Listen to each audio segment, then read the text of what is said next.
And we start to figure out and ask them questions.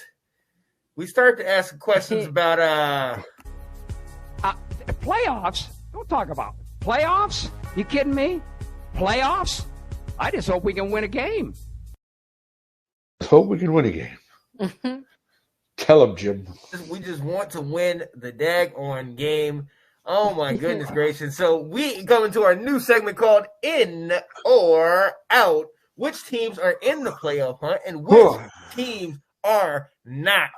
Okay, Nick, I'm coming to you first. We're going in the NFC, and because I'm not going to be the person to talk about my guys, Nick, I'm sending it to you. Just remember, I hold the mute button, and I can remove you from this video. So, Washington, Nick, does Washington, are they in or are they out? Now, see, this is tough for a few reasons, and I'll tell you why. Yeah. Because in the beginning of the season, I actually thought Washington would have put up a better showing by now than what they actually had.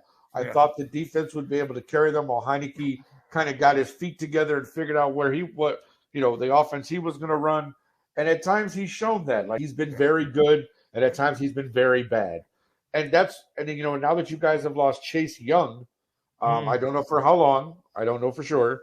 You guys may have more information on that, but he's done. No, he's seasoned. He's seasoned, right? He was ACL or whatever, so he was done. Yeah. So you've lost your biggest defensive weapon for the year. Now, again, you've also won your last 2 games. Mm-hmm. So, however you did that, you did it, which is great.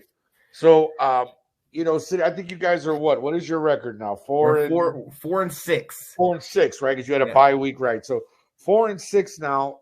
The Giants lost again last night to TB and the boys. Mm-hmm. Obviously, the Cowboys got another loss, which puts them at 3 losses, which is still 3 ahead of you guys. But it's one of those crazy things where, in the end, as much as I root, because I like Ron Rivera, everybody likes Riverboat Ron. He played for the Bears. He coached here. Yeah. Ron's a good dude. You root for the guy. I just think there's a little too much for Washington to overcome here. Yeah. Again, Heineke has played well, and he has shown flashes. And then again, at times you're like, dude, what's this guy doing? Right. So, unfortunately, that kind of inconsistency is what happens to teams like this. And that's what usually ends up happening, is that somehow they miss out. Yeah. Obviously, we know they made the playoffs last year, which, again, was why I, coming into this year, thought, man, Washington's got another year. They made a pretty decent showing against Tampa in the playoff game. Let's see what they got. And unfortunately, they just haven't put it together. Yeah. So as much as, again, you want to root for the guys, I don't at 4 and 6 right now. I don't see that happen. I say out. That's fair. Fair enough. Delilah, I'm coming to you. Staying in the NFC East, the Philadelphia Eagles. They're out. They're 5 and 6 right now. Is they out? I think NFC is just right now. Honestly, it's. I feel like the top 3 are definitely going. Probably even the 4th. The NFC is actually a little easier. Not easier, but I feel like the top 4 are definitely going, and it just gets a little trickier as to how they're actually going to move in there. I think that's really what it comes down to, and I just feel that there's definitely more against the Eagles. Then there's no way they're out. There's no way. No. Sorry. Yeah. Sorry, Flock. Nick, all right, I'll give you the chance. I think I know your answer to this, but we will say it nonetheless. Chicago Bears. Yeah, okay. Next. Sorry. Right. Wait, there's a fly here. Hold on. Easy. Right. Get out. Sorry, there was a fly. Yeah, it does pain me to say this. But again, I did say that my biggest thing was Justin Fields' development. I didn't care if we made the playoffs or not. I mean, we backed in last year. We shouldn't have made it last year. And my biggest thing was the development of Justin Fields. And again, that'll be hampered now with this injury for a couple of weeks. But again, and hopefully the firing of Matt Nagy, we'll see. Yeah. But it just, the Bears, unfortunately, got some work to do. It's not going to happen this year. I mean, and you know what? And, maybe if they had won the last 2 games, which was certainly plausible. Very true. That they'd be sitting at 5 and 5 instead of 3 and 7, and you go, well, wait a minute. Given how muddled that middle or that last 2 spots are right now in the NFC. Because I think we're all pretty sure that, like, Rams, Packers, Buccaneers. Yep. Who am I missing here? Rams, Buccaneers, Packers are pretty much in. And Dallas is pretty much in. So there's your Arizona 4 right there. So all you got right. And Arizona probably, right? So that's 5 right there. So you're fighting for 6 and 7 with all these teams who are, 4 and 7, 5 and 6, 5 and 5, whatever. Yeah, but the Bears it's not happening, and that's fine. Yeah. Again, not going to make it, and really we have other things we need to work on anyways, like probably finding a new coach. So there you go. There you go. Delilah, coming back to you, the team that we just beat, the Carolina Panthers at 5 and 6. I think they have a better chance than the Eagles. Okay. Oh. I don't think though. I mean, maybe, but it's gonna be tough because you have Nola trying to stay on top and the 49ers trying to catch up, and so I think it'll be trickier for them to get in. But I think they have a shot. Oh, maybe a 7, but I just think that they also have a road. I say they have a fair shot. Yeah. More so than the Eagles. But are they in or out? And Nicholas in the last team. Are they in or out? I think they're out. Right.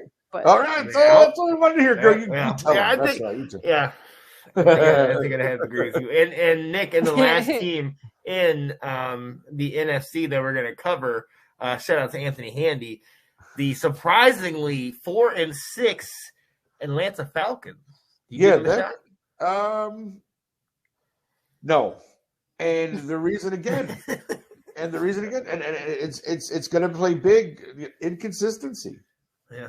Again, 1 week they look they look good, and they've looked good in some of their victories, and then their losses they've just looked really bad. I mean, when you let Dallas, again, I know Dallas is a good team, but you just let them steamroll you. You scored 3 points in that entire game. You got nothing going on offense. Yeah. You had absolutely no. You look like lost, and then after a while, you just looked like you didn't care anymore because you were just getting stomped. So it didn't look like you wanted to play. So they carried over to Thursday. Yeah, and again, then you got blanked by the Patriots. So come on, man. You guys are not playing with any sense of urgency or any kind of sense of. So okay, you're 4 and 6, whatever you are, and that's probably where you're going to stay. You'll probably finish a couple of games under 500, and that'll be that. Yeah. You may win a couple more. That's true, David. No one's untouchable, but at the same time, that's why we have all this 4 and 7, 5 and 6, 5 and 5.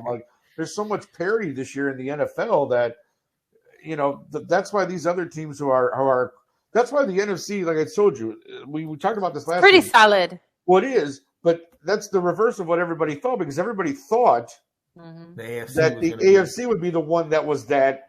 Right. That's true. Right. You can't call it in the AFC right now. Whereas the NFC, you've got your clear front runners and division leaders. So again, I just think it kind of switched, and the NFC is the one that you pretty much go, okay, I've got at least 5 or 6 of the playoff teams, I'm sure, and the AFC are like anybody can make it. You still anybody outside of the Ravens with 3 losses, and probably the Chiefs now with 7 and 4.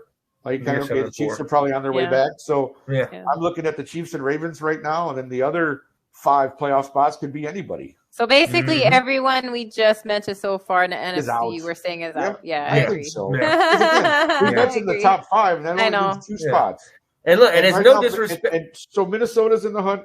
After that win over the Packers, you can kind of say, okay, let's see what Minnesota does this week, right? That's a they're good number win over the 6 Packers. right now. They're number 6 seed. So you're there, you're at the bottom, but you beat the Packers. Let's see what you do this week. Again, New Orleans is right there at that bottom spot. I don't know who's 7 right now. 7 is the Saints. They're holding on. So, they're holding on. So they're holding on there. Like I said, the Eagles are there in the hunt. Probably one other team, 2 other Niners. teams. The Niners are in the hunt. Panthers are in the hunt. Yeah, the Eagles. The Packers are winning division. Panthers. I'm sorry. Yeah. See, that's the thing too, though. The Panthers' problem, I think, is going to end up being does Cam run the offense the way that they want him to? It's the identity. Cam has always been a run first, pass second guy. And I don't know, given the weapons he has, it's going to be interesting. I think that should be reversed in some ways. Yeah. So again, they might ride or die with I think Cam, to be is honest that with New Orleans has, I think, one of the harder schedules because they got to play the Bills and then the Cowboys. Back, with after, Trevor Siemian, huh? Yeah, right. So, no, I know, but I'm still saying though, right? So it's not like that's what I'm saying. And we don't know when Kamara's coming back.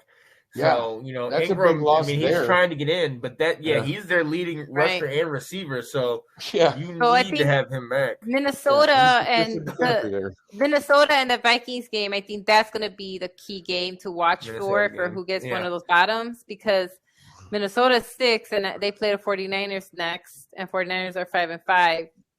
So that'll be a good one. That's the game to see.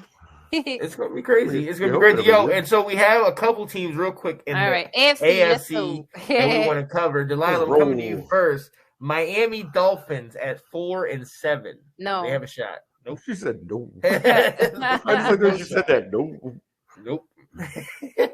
So shout out to Tua. Shout out to Gesicki and Gaskin. They're trying their best. Waddle he's scoring every week for me on fantasy, but I kind of agree with you on that one. Nick, we'll come to you next. Okay. The Cleveland Browns, who are the fourth. They're the fourth in the AFC North right now. Yeah, they went from 2-7 and 1 week losing that game. Essentially, like they dropped all the way from the 2 seed to the 7 seed. It shows you the disparity there in the AFC. But I was so high on Cleveland. Who dropped to 7? The Browns, I believe. They're not. They're not in it anymore. They dropped off. They dropped all the way out. They dropped off in the AFC North. In the AFC, sorry, in the AFC North, right? Yeah, so I was like, they're not in it. They're not seated. That's what I thought. See, they dropped all the way out, but that's what I'm saying. Like this is such a disappointment if you're a Cleveland Brown fan, and you kind of just go, "Wow, did we ever catch a break?" Because coming into this year, they looked like they had everything in place, raring to go with Chubb, Kareem Hunt, you had Landry, OBJ. Right. You were ready to run. Miles Garrett and the boys were ready to pounce on everybody, and look what's happened. Oh, how the mighty have fallen. That's why you don't win a championship on paper. Well, that's exactly right, my friend. You got to play the game, and you know what? Yeah. They're not playing very well. So you think they're out? Are they in or out? You think they're going to get in? They're out. I think. You think they're out? I don't think they've never shown the capacity to rebound. Let's put it that way. This year, yeah. So if they somehow manage to, great. Am I counting on it? Absolutely not. I am not.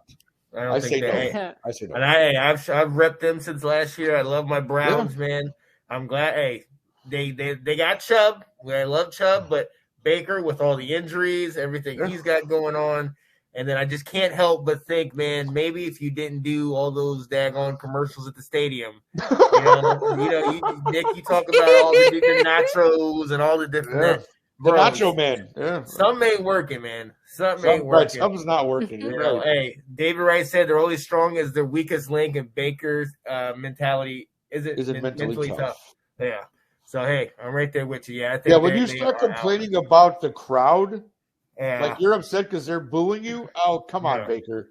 Don't turn into Aaron Rodgers, please. Oh my goodness. Don't start trying. Moving on, Delilah. I'm coming to you next with the last team on this list. We only covering 2 AFC teams? Oh, okay. Well, everybody else we covered. We covered. Oh, no, it's fine. I wasn't sure. No, it's fine. We covered Cincinnati and the Raiders, Pittsburgh last week. We covered New England. Oh, okay. Okay. And then we covered Indy. And we said Cincy has a shot, right? Because I wasn't given that one. Yeah, no, I did. No, that's the one I did. Okay, I Sean thought so. took that one last week. Right. He was in for it, which I agree. Yeah. And then we did the I believe we covered the Raiders as well last week. Yeah, we did. So and they took that loss to Cincy. So right.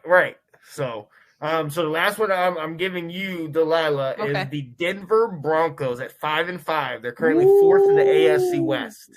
They're out.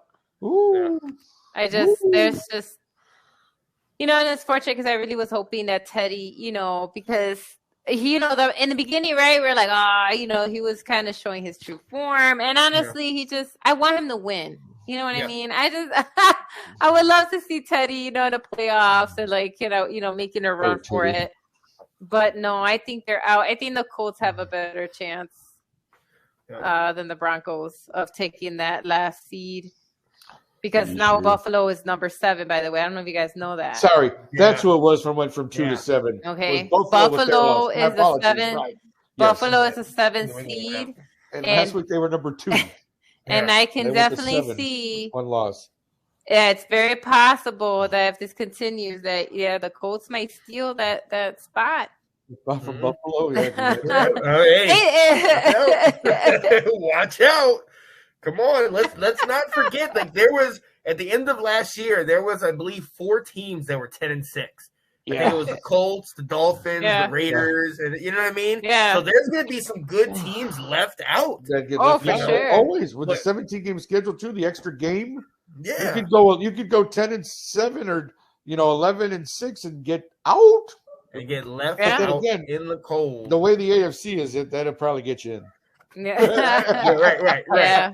Right. So that's why Denver's out. It's just there. I feel like the people that are competing above them just to me have a better shot at that last spot of knocking off Buffalo than they do. Buffalo. I'm with that. I like that. That. Yo, so ladies and gentlemen, do you know who's who's number 3? Who? The Patriots. Yeah. Oh yeah. No, they moved up. They're number 1 in the AFC East right now. That's right. Mac Jones. What did I tell you guys? What have I been telling you guys for the last few weeks? What did I say? No, what did I say? Bill Belichick got his quarterback. That's all you need to know. That's all you need to know. Ladies and gentlemen, so definitely tune in next week as we will be covering the top tier teams and we really kind of break down who's going to be in that hunt. We talked about kind of the middle of the road. We talked about the lower teams. Now we're going to talk about some of these teams at the top who are definitely going to be making that move. What QBs in the draft are worth tanking for? Oh, that's interesting. I will tell you, Sam Howell is pretty stout out of North Carolina, but I still don't think he's worth tanking for. I don't think there's anybody this year that's worth tanking for. It's not like last. This year is not definitely not like last year. It's not like last year where you had 10 quarterbacks. You got your usual suspects like your Notre Dame's, the Notre Dame quarterback might get a look. You got David answered it differently, talking about Russ and Watson. If you tanked to try to get the draft capital to trade for one of these quarterbacks, right. That could be potentially. But coming out of the draft, I don't foresee anybody that's definitely worth. Right, we saw that. We knew. We see what you meant. Draft capital to get Ross and Watson. Well, Russ basically said that he was giving Seattle one more chance, and then he was out of there. So, well, look at the poor guy. Look at the chance he's getting. That team is falling apart. I think definitely you're right, but I don't know if Miami is a good. I don't know. Is Miami a good place for Russ? See, I know he's been looking at. No, I mean because David mentioned it. I said I don't know. Is that a good spot for him? So you've given up on Tua again, huh? You know what I'm saying? You either got to. Make a determination on if you're going to stick with this kid or you're just going to go ahead and get another quarterback. That, you know what I'm saying? Because, again, everybody's, mentioned Miami, but it's last time I checked, you have a quarterback that you spent a lot of money for, signed as a rookie, you spent a lot of money on. So, I respect that they spent a lot of money. But do they have a quarterback? Are we calling I'm just saying. He's on his rookie contract, right? So you paid him enough money. He was a top draft pick. So you're paying him money to be a quarterback. So if you, right. Just saying. I almost make the argument to you keep paying him his money to be the backup, and you go get somebody else like the Russ.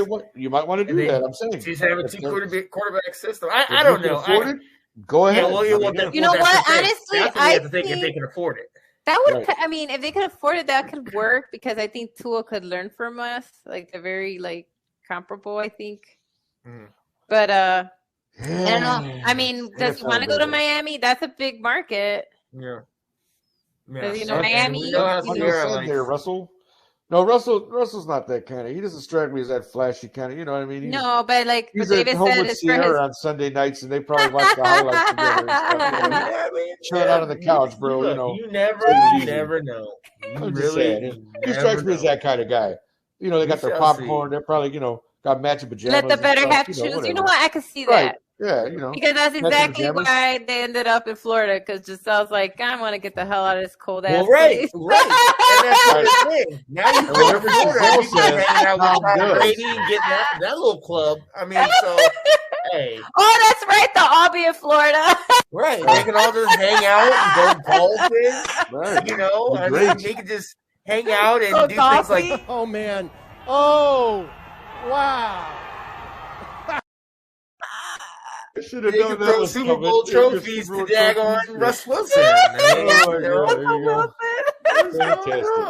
What's going on, gang? Sorry, ladies and Marty. What's up, Anthony? How are no, you? actually, David, I could definitely see Russell deferring to Ciara because they have that kind of marriage too. You're right. I could definitely see like, chilling out on a Sunday night watching the highlights. Where do you want to go? What do you want for dinner, honey? You know, it's all good. Just order in, you know, nothing major. Let's go. Order in. Yeah. I think they all have private chefs, but yeah, it's cool. Well, hey, who knows? Maybe they try to be like us. I don't know. Hey, let's move on to the second longest running